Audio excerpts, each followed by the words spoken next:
أعوذ بالله من الشيطان الرجيم. بسم الله الرحمن الرحيم.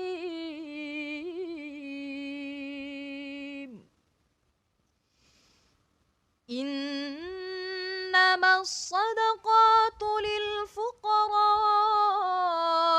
والمساكين والعاملين عليها والمؤلفة قلوبهم وفي الرقاب والغارمين وفي سبيل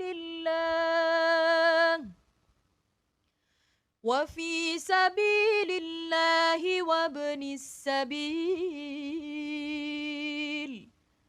فريضة من الله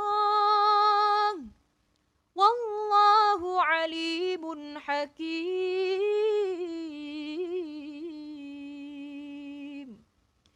صدق الله العظيم.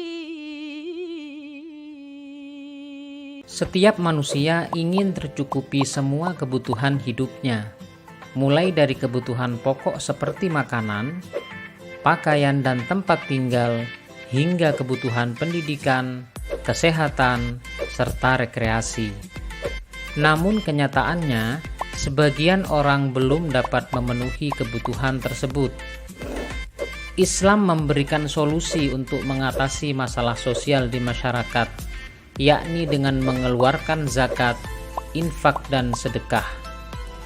Kesadaran mengeluarkan zakat hendaknya ditanamkan pada setiap orang beriman untuk mengatasi permasalahan di atas. Infak artinya mengeluarkan sebagian dari harta yang dimiliki dalam rangka ibadah kepada Allah. Sementara sedekah artinya memberikan sesuatu, baik berupa materi maupun non-materi.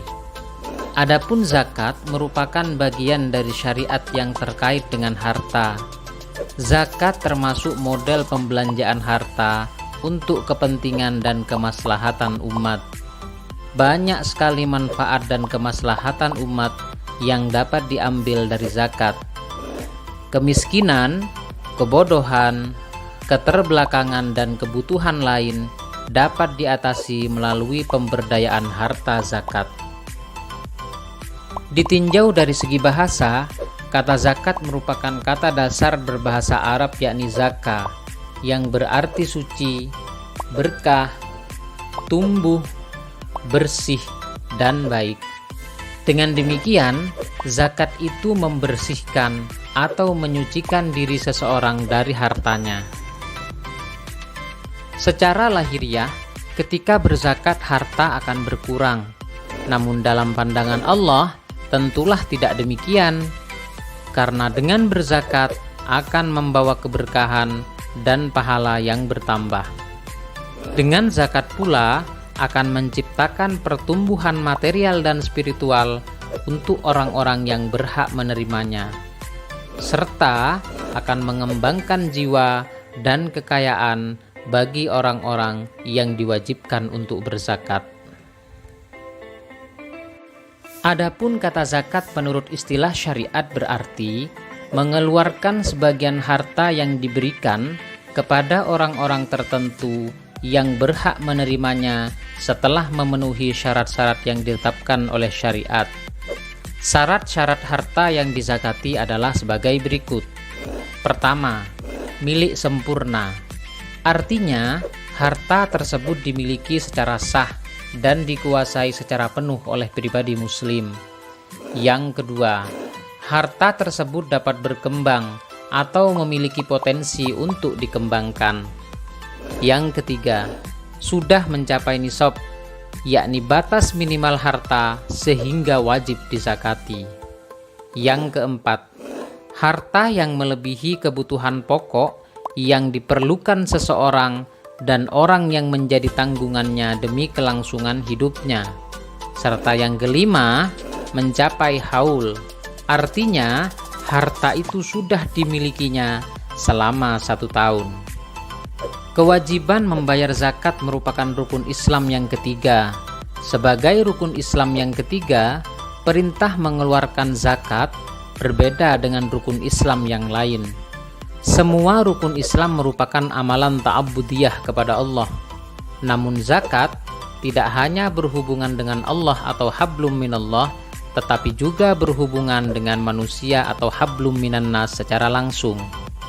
Adapun tujuan disyariatkannya zakat adalah sebagai berikut. Pertama, menghilangkan sifat kikir, sifat tamak, dan serakah terhadap kepemilikan harta. Yang kedua, membersihkan dan menyucikan harta dan jiwa muzakki. Yang ketiga, menghindari kecintaan pada kehidupan duniawi semata. Yang keempat, mendidik manusia untuk berdisiplin menunaikan kewajiban.